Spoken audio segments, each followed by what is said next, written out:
when Charles Haley went to the Cowboys, Dallas Cowboys, like because of the Cowboys and the specific rivalry with the 49ers, that felt big. No, but you know what though? The Cowboys weren't a rival yet when the Niners. I mean, they were a rival. Let me take that back. They were a rivalry, but that rivalry in the 90s wasn't heated up yet until the Dallas Cowboys won that Super Bowl with Charles Haley and walked into Candlestick Park with Charles Haley. But at the time of the trade, maybe I'm wrong because I was so young, but I felt like at the time of the trade, it was like the Cowboys are still on the come up. They were still in the middle of their rebuild, and they were ascending. They weren't the Cowboys that we knew with Troy Aikman and the triplets in the 90s yet. No, I agree with that, but you also don't trade him there. And I don't trade him there. History has remembered that as one of the worst trades in Bears. It is one of the worst trades, but nobody saw the Dallas Cowboys threatening the Niners at the time. That's all I'm saying. Fair enough. That's all I'm saying. But like that one hurt watching Charles Haley wear a Cowboy uniform. Well, yeah, it hurt eventually, right? He ended up winning 3 championships with the Cowboys and 5 overall. I have zero negative will toward the Texas Rangers. So when Bochy went to the Rangers, going to Texas, whatever.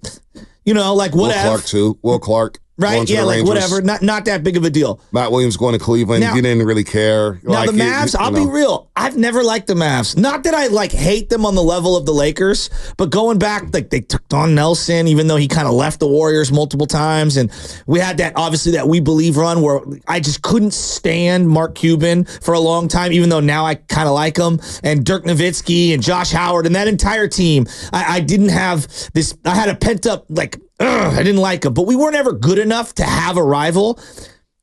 I'm kind of whatever about him joining the Mavericks. So the Dallas Mavericks. I actually did like Cuban when he first owned the team because he was a transcendent owner. No doubt. Private jets, laptops in the locker room, videos. He made it very, very player friendly, I should say, in that locker room. He was a big player guy, players owner. Now, they started to come up. They changed their uniforms, and they went from the Rolando Blackman days to Sam Perkins to being trash under Ross Perot. Remember, Ross Perot owned the team, and all of a sudden, the Mavericks became good with Michael Finley and Steve Nash and Dirk Nowitzki. I was like, this is interesting. And obviously, Don Nelson goes down there. So I don't think I've really hated the Mavericks. They've kind of been annoying, but I've always respected them. I've always had a respect for that organization. And then a lot of things happened in that organization that I didn't condone. They had to fire some reporters. There's a lot of women. There's a lot of things happening in Dallas, Texas in that organization, and they had to clean it all up. Klay Thompson going to Dallas is whatever. However, I'm looking at the situation saying, wow, he's going to get wide open shots all game long. He's going to be able to space the floor, and Luka and Kyrie are going to be able to penetrate and kick all day long with Klay Thompson. Damn, this is a nice fit for Klay. It's a nice fit, and he's playing for a head coach who gets players in the NBA. Jason Kidd is a Hall of Fame player. We didn't think Kyrie Irving and Luka would work, Shasky. No. We really didn't. So what Jason Kidd did in that locker room last year with Kyrie, empowering Kyrie to be who he is. He lets Kyrie be Kyrie. I think they're going to allow Klay to be Klay. And playing next to Luka, I think it's going to be great for Klay. I really do. In terms of guys that we loved wearing another jersey, Montana going to the Chiefs hurt for, I think, the majority of, especially like my dad. My dad was always a Joe fan. I would argue with him between Steve and Joe, and he would always, Joe would have won this game. Yeah. I'll never forget 92 championship game. Forever. This is the whole offseason. Joe would have won that game. Joe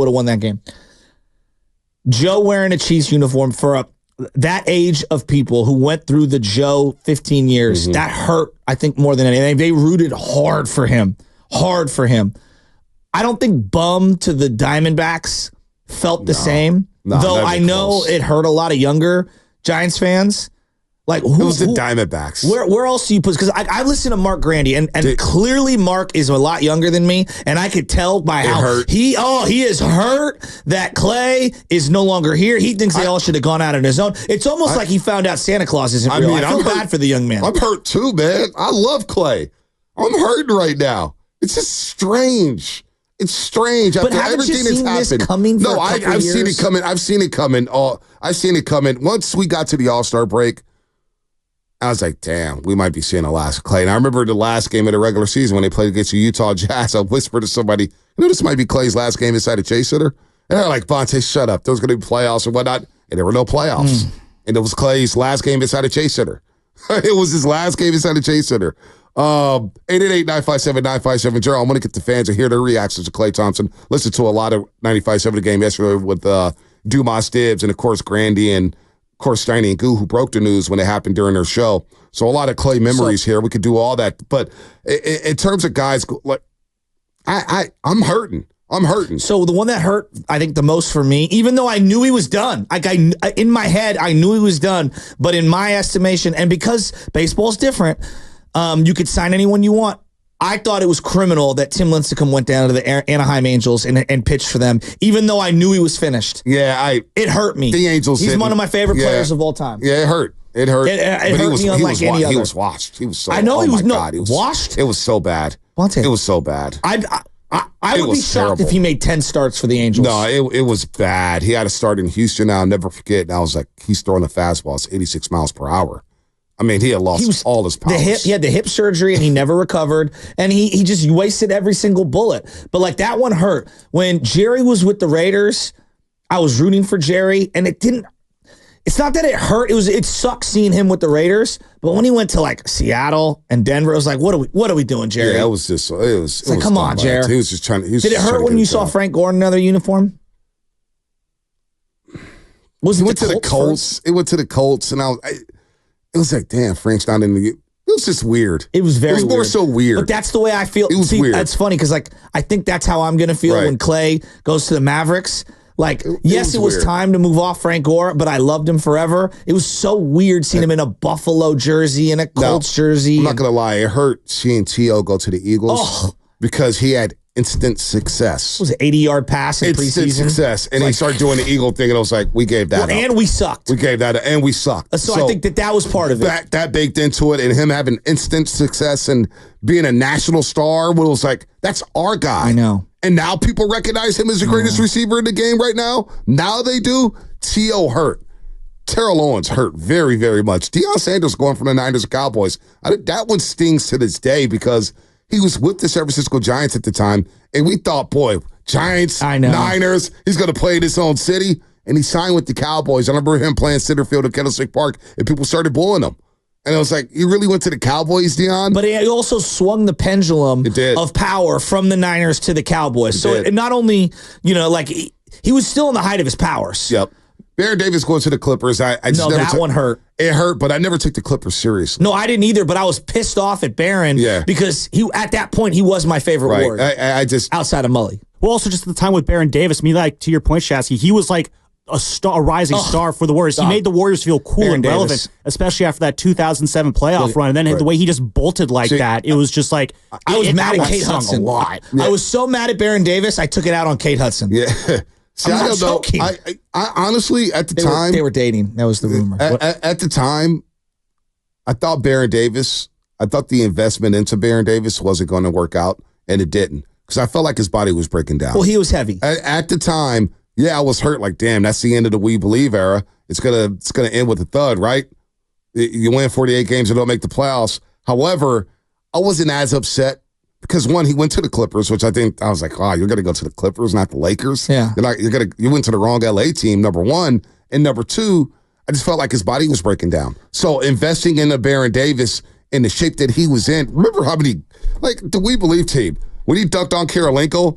Yeah, there's a couple takeaways, right? Hubie Brown's hello, Mike Tirico, and all that stuff. Steven Jackson had them down. His whole body's covered in tape. That's what I'm saying. He had a back brace on, a knee brace on, a sleeve on, and I was just thinking, yeah, I'm good. Look, Steph Curry dilutes everything, but prior to Steph Curry, I thought that the best point guard in Warrior history might have been the 2 years they had Baron Davis when he was engaged. It was great. I mean, and I love Hardaway. I'm not trying to diss Hardaway in any way. Baron was that good. Wow, look at Tommy Call make NBA TV. How about that? Will never be anything like it. A tweet from Tommy Call. Tommy Call made NBA TV. Does he know that? Cool for him. No, seriously. Like Baron Davis, he left, and I was just like, I don't think his career is going to, and it didn't. It didn't. He got burnt. Did he even play 60 games? I don't even think so. But the compensation package was the Warriors overpaid for Corey Maggette, which ended up being a complete nightmare. Yeah, I mean, it was a nightmare. Like seeing Chris Mullin in a Pacers uniform because the Warriors were so bad. I was pulling for Mully to win one with the Pacers, right? Like I'm trying to wrap my head. Like Ronnie Lott with the Raiders made sense to me. He was a USC guy, so that made sense. But when he went to the Jets, it was like Ronnie on the Jets. This one right here. Roger Craig on the Vikings. As you're listening to 95.7 The Game, KGMZ, FM, and HC1, San Francisco, and Odyssey Sports Station, always live on the free Odyssey app. This one right here. Give it to me. 408 and the 510. These two are really good. I'm going to give it to you.